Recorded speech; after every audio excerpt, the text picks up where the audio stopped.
Bismillahirrahmanirrahim. Assalamualaikum warahmatullahi wabarakatuh. Sahabat-sahabat Arajuang. Akhirnya setelah konten sebelumnya saya sudah membuat sebuah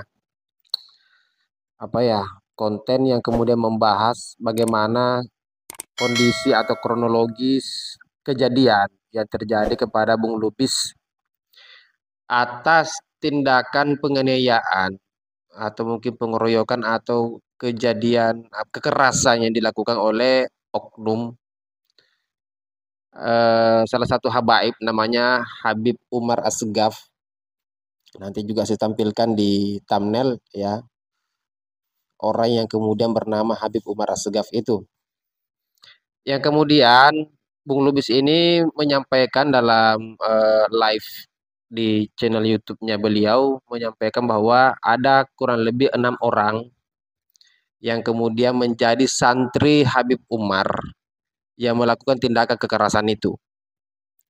Itu pernyataan dari Bung Lubis ya.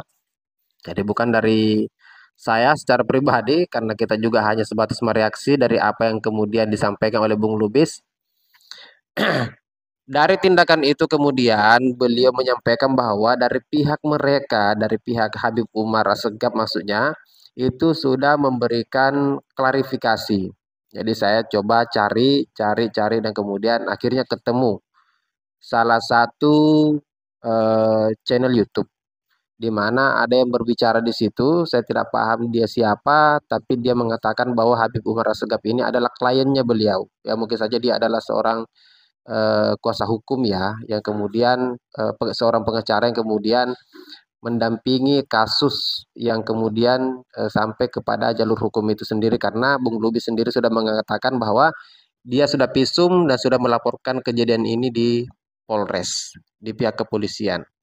Nah, sementara berlanjut berarti ya.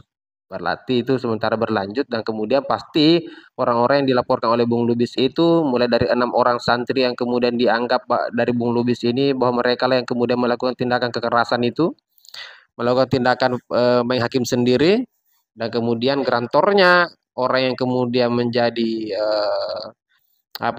pemicu dari persoalan itu adalah Habib Umar Assegaf itu sendiri. Ya gitu keterangan dari Bung Lubis. Nah, kita tidak tahu apakah kebenarannya seperti itu, karena dari pihak Habib Umar Assegaf yang kemudian disampaikan oleh orang yang berada di channel itu, nanti saya tampilkan di cuplikan videonya. Dia mengatakan bahwa sebenarnya upaya yang dilakukan pada saat itu betul, bahwa 6 orang santri itu turun dari mobil, kemudian Habib Umar ada di dalam mobil itu. Mereka berinisiatif untuk melakukan tabayun, karena dianggap bahwa YouTubers yang satu ini atau Bung Lubis 212 ini dianggap bahwa dia melanggar Undang-Undang ITE. Ada salah satu videonya beliau, Bung Lubis 1 atau 2 tahun yang lalu itu, yang kemudian dianggap mencederai dan kemudian menghina ya. Nah, itu yang kemudian berusaha untuk ditabayunkan. Dan ini berbeda penyampaiannya dari Bung Lubis dengan klarifikasi dari pihak Habib Umar Assegaf. Ini saya tampilkan dulu cuplikan videonya sahabat-sahabat sekalian. Setelah itu kita coba diskusikan lagi. Wabarakatuh. Oke, saya akan mengomentari seorang YouTuber yang berperilaku aneh di sebuah desa Bujung Tenu. Dia bukan warga sana sesungguhnya, tapi beberapa waktu ini dia dalam tanda kutip entah ada di sana, entah bersembunyi atau memang sedang berniaga atau yang lainnya, saya tidak paham.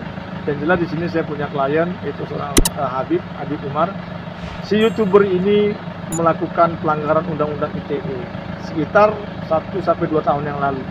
Karena kearifannya klien saya, seorang Habib, mau bertemu dulu, tidak mau melaporkan langsung ke pihak kepolisian. Nah, tiba-tiba mendapatkan informasi kemarin tanggal 1 April 2024, dia ini berada di Lampung. Dia berada di desa Bujung Tenu, Menggala, Tulang Bawang. Kebenaran, karena Habib Umar kan ada di Lampung juga. Bermaksud ditabayunkan. Selama hampir 2 tahun ini, konten dia yang begitu luar biasa, menghinakan, menjelek-jelekan, memprovokasi itu dibiarkan karena hanya ingin bertemu dulu dengan si seorang YouTuber yang bernama Lubis. Kalau nggak salah itu, bukan iblis ya, Lubis. Sekali lagi bukan iblis, Lubis.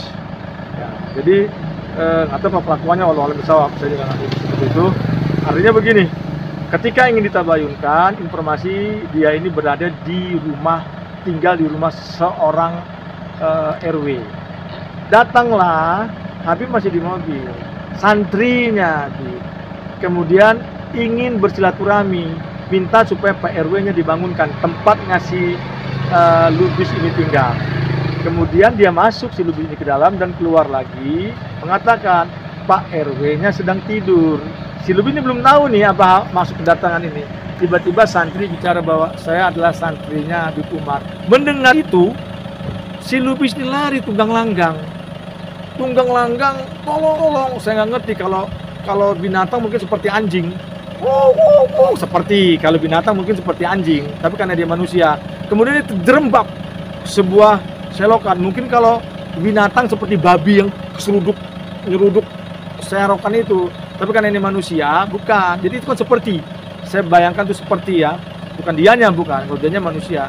Jadi dia gonggong lari teriak-teriak minta tolong, ini seperti anjing yang gonggong gitu kan, seperti. Kemudian dia seperti babi yang masuk ke dalam selokan, seperti ya kan, seperti kalau itu dia kan manusia. Nah, kemudian pihaknya santri ini karena dia teriak-teriak kan khawatir nanti dia memprovokasi, diambillah dari selokan, dibekaplah mulutnya, dibawalah ke RW. Tapi di sana masih dia teriak-teriak tolong, sehingga provokasi dia membuat kendaraan Habib Umar hancur, kaca-kacanya pecah, mobil-mobilnya peot. Nah, kemudian situasi waktu itu chaos, tidak kondusif, justru memang akhirnya ada yang menyarankan supaya Habib pergi dulu dari lokasi itu. Pokoknya, kenapa kok justru Lubis ini yang menyatakan bahwa dia yang jadi korban, bahkan informasi ini sudah kemana-mana, dia dianiaya macam-macam. Nah, itu tidak benar, dan akan kita lawan ini. Kita akan pembuktian. Dia harus bisa membuktikan bahwa dia akan dianiaya atau dia akan diculik dan lain sebagainya. Oke? Dan kita akan bisa buktikan bahwa dia telah memprovokasi itu, sehingga warga akhirnya berbondong-bondong melakukan pengrusakan. Jadi seperti itu, mohon maaf lahir batin bila ada kesalahan. Assalamualaikum warahmatullahi wabarakatuh.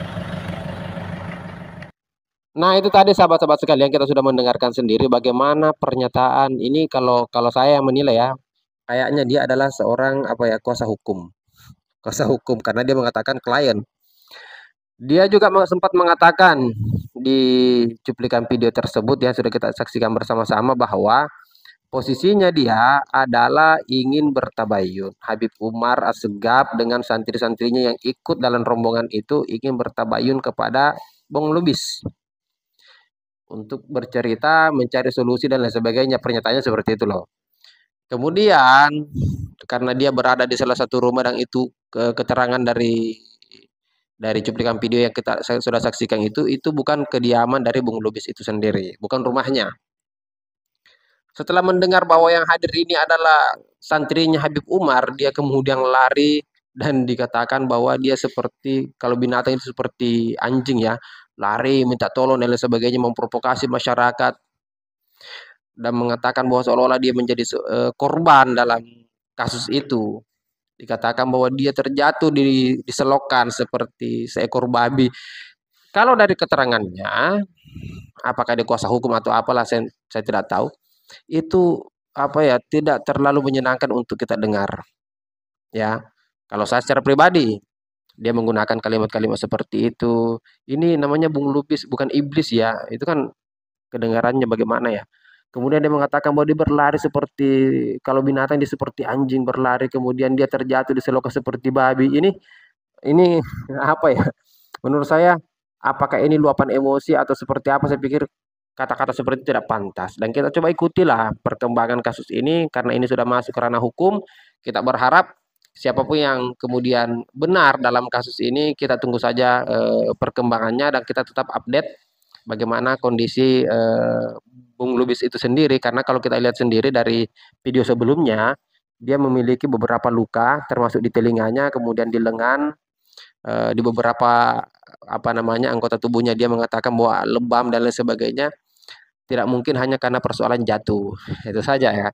Itu kalau logika kita yang kita mau pakai ya. Intinya adalah jika memang terjadi sebuah kekerasan berarti harus ditindak sesuai dengan undang-undang yang berlaku, sesuai dengan regulasi yang berlaku. Bahwa pihak kepolisian harus menindak tegas tindakan-tindakan persekusi seperti ini. Jangan terulang lagi.